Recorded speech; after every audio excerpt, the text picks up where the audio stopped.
Hey, what's going on? Thank you so much for having me. I really appreciate being back in the presence of yourself and women empowerment. I love your platform and everything you have going on with this. So thank you.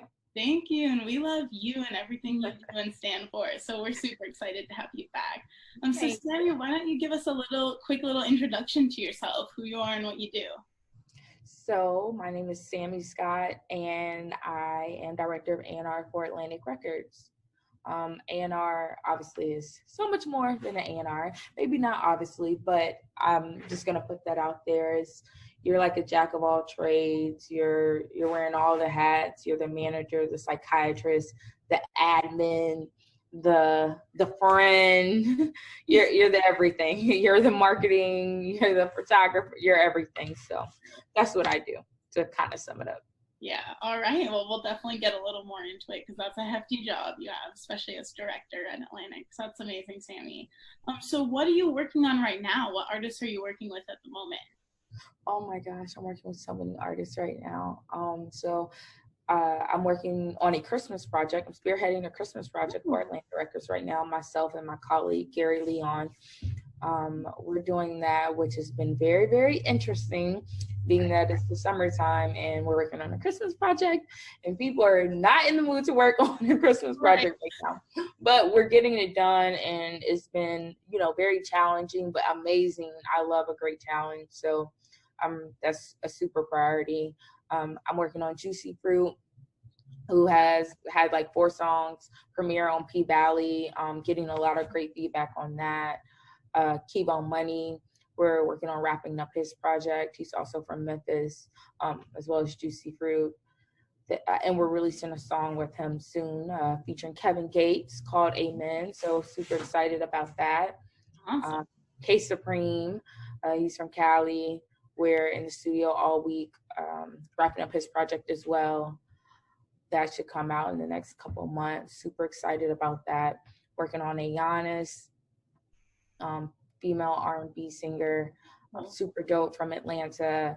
We're closing up her project and been working on Raish, who's super dope as well, R&B, but like more alternative R&B, not straight up and down the middle R&B, but she's super dope, working on closing her project. So nice. Wow. That is everyone I am working on right now. You have a lot of big up-and-comers, people who are set to really take over in the next year. Absolutely. I mean, and several of them I co-A&R, like Juicy Fruit, I co-A&R, Kibo, I co-A&R, and Ayannis and Rach, I co-A&R. But yeah, like we're all super excited and busting our ass to get these projects done and complete. So awesome, Sammye, that's what it's about. So you have worked with some huge artists, some major artists like Cardi B and A Boogie, and now you're working with more upcoming artists. What have been some of your favorite projects that you've worked on in the past? As far as upcoming or as far as? Maybe one of each, maybe a little of both. So what's oh my gosh. Oh, I would say Boogie's my favorite. Boogie was my favorite, working on Hoodie SZN. Yeah, you did that whole album, right? It was a co-A&R as well, but A Boogie definitely, Hoodie SZN was definitely one of my favorite projects to work on. Like I said, he was spending a lot of time in Atlanta.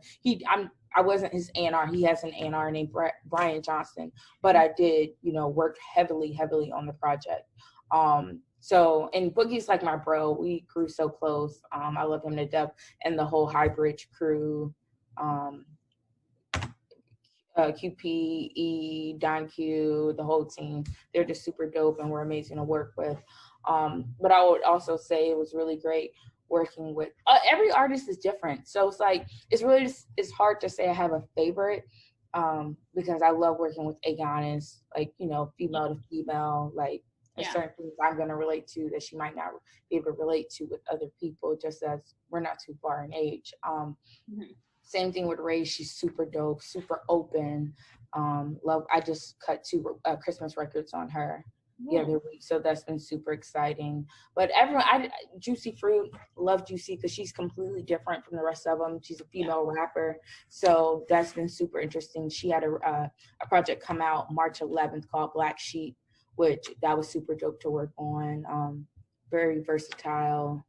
So I love all my projects. They're just all different for me. Right. Yeah, definitely. So as an A&R who works with people of such varying levels, some of the biggest artists and some of the most best rising artists in the game, what are some of the challenges that you faced? Ooh, some of the challenges. Sometimes, with the bigger artists, they think they know everything. And sometimes with the baby acts, they think they know everything as well. Right. So, it's about meeting halfway. It's about coming to that happy medium, because obviously this is the artist. This is what they have to represent. This is what they have to be confident in singing, performing, promoting. So if they're not confident in it and don't believe in it, just like anyone else, you're not going to give your all. So it's just about meeting halfway and coming to that common ground where we both feel confident in what we're coming out with, because it's definitely the artist project and what they represent, but it's also what we're represented by as well. Yeah. So I would definitely say that, personalities, you're working with so many different personalities, which can be very, very interesting.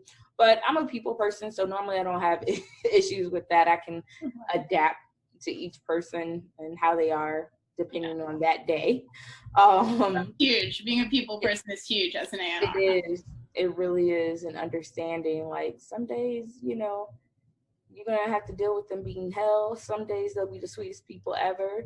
Some days they might, get a little crazy, and then the next day act like it never happened. So it's like, hey, but it's all part of it.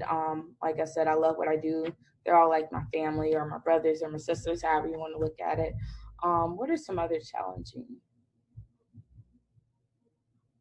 I think that might be it. I'm sure there's other things, but those are like the things that would come up off the top of my head. Yeah. So on the flip side, what are some of the best things about being an A&R, the things you really enjoy? I would say building the relationships. I'm such a relationship person, and then like if I really rock with you, I really rock with you. I'm there for you ups and downs, no matter what. Nothing is, as you and I were just talking about before this interview started, like nothing's like solid, nothing's like, everything changes daily. So I feel like when you're able to depend on those people and they're able to depend on you no matter what, I think that's an amazing feeling.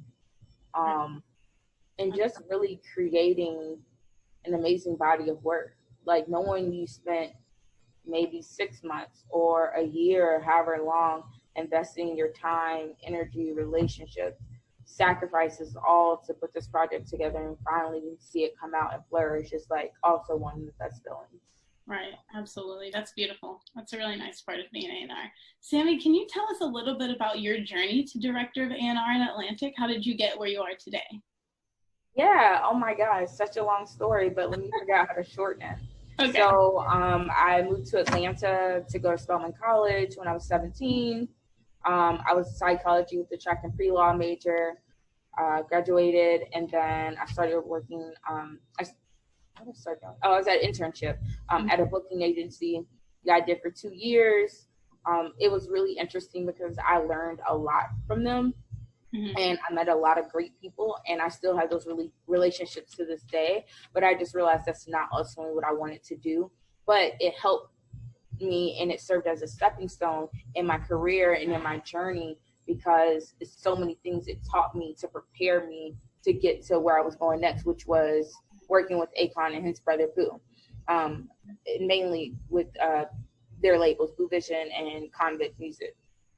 So with that, I started off at the front desk and then literally worked my way up to the top, from front desk to assistant studio manager to studio manager, the operation manager, to just running his whole entire entity, which, was a lot of responsibility, but also prepared me for where I was going next. So each journey, each lesson that I got from whatever platform I was working, whatever I was doing, prepared me for where I am today. So after working with Boo, which was super dope, and I learned a lot, someone who actually used to engineer at Boo Studio started working at Mean Street Studios.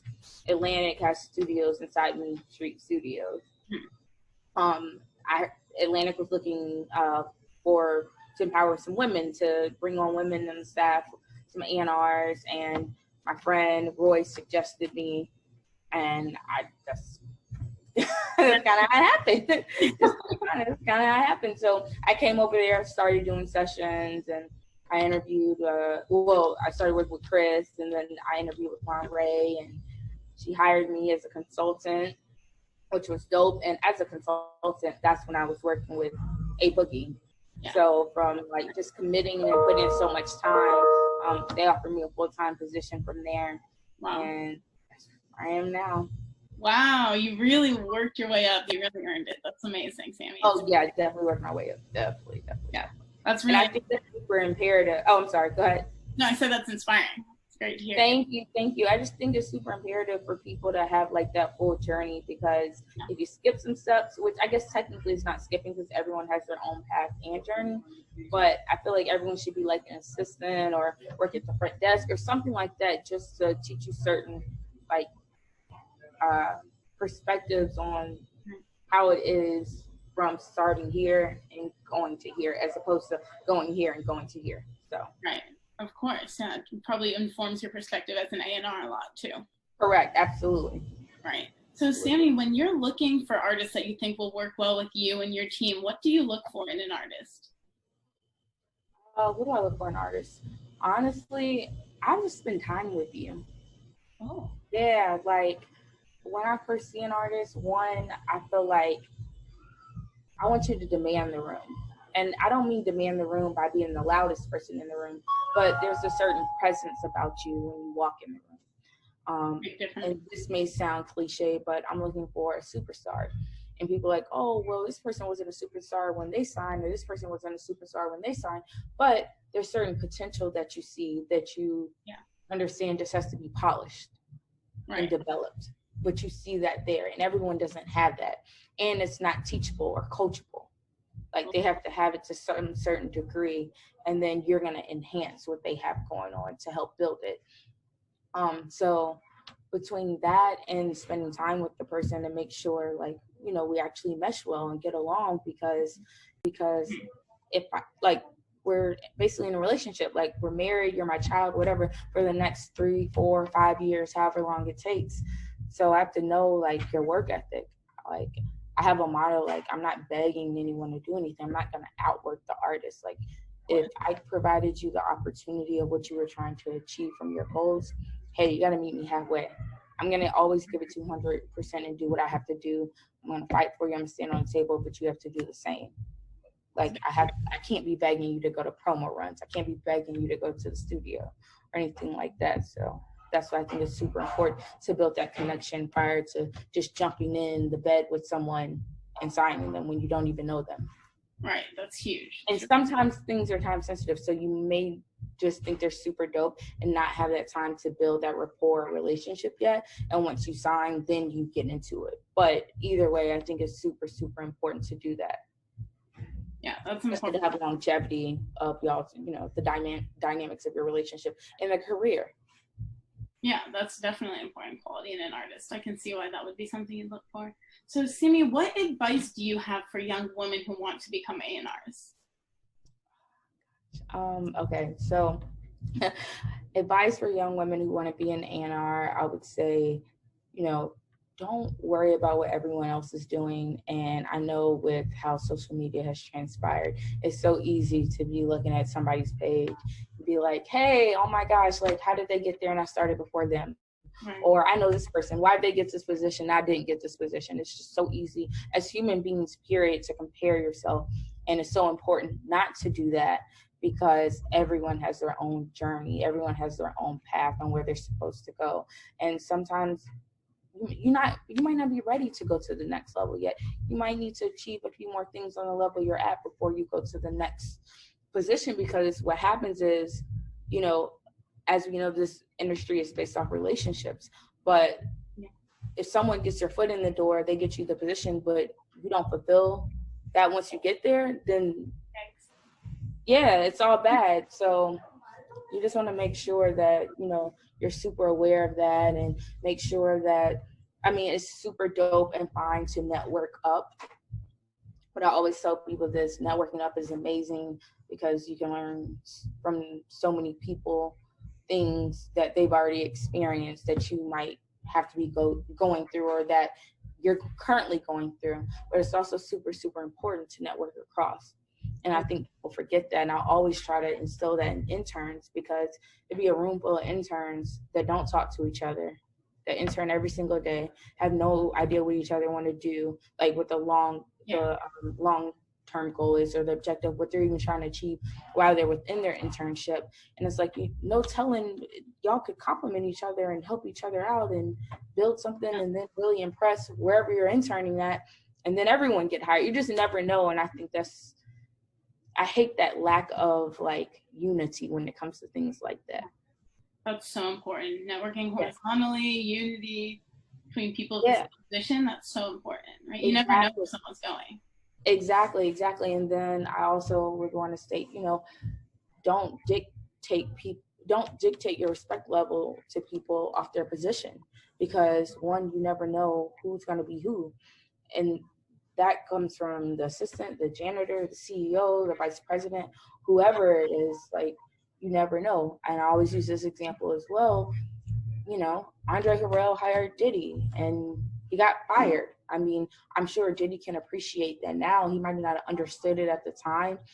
Then what does he do? He built a whole empire and hires Andre Harrell to run his empire, or one specific division of his empire. But it's just like, it's so important, relationships. They've known him since he was coming up, and now he's someone who maybe needed to be put in position, or maybe didn't need to be put in position, but because he appreciated that sacrifice that Andre made for Diddy by letting him go, it's like, oh, okay, let me pay my respect, let me pay him back. And I think a lot of people forget about that, as well as just, it's super, what's the word I'm looking for? It's a lot of like women empowerment things going on right now, but I don't feel like people really truly fulfill that. I feel like it sounds good, almost as if it's a fad, but people really aren't owning up to it or living up to it. And I think women can be so nasty towards each other, and that's not cool, because, hey, it's not that many of us. It's a male-dominated industry. We're here to stick together. We can sit there and relate to each other that you can't relate to sometimes with the next man or other person. So I think it's super important, like, to really stick to that and really connect with each other and see how you can help each other out. Obviously, you can't help everyone, but, just to make those connections and build those relationships, and make sure you're being genuine while you're doing it, because that will take you further than anything else. That's so true. I feel like it's so important for women to know that there's room for all of us, and not feel like we don't need to help each other out, because we can. Correct. Absolutely. Great. So. Well, thank you so much, Sammye. Thanks for being here with us today on Boss Talks. It was amazing. Absolutely. Thank you so much for having me. I really appreciate it.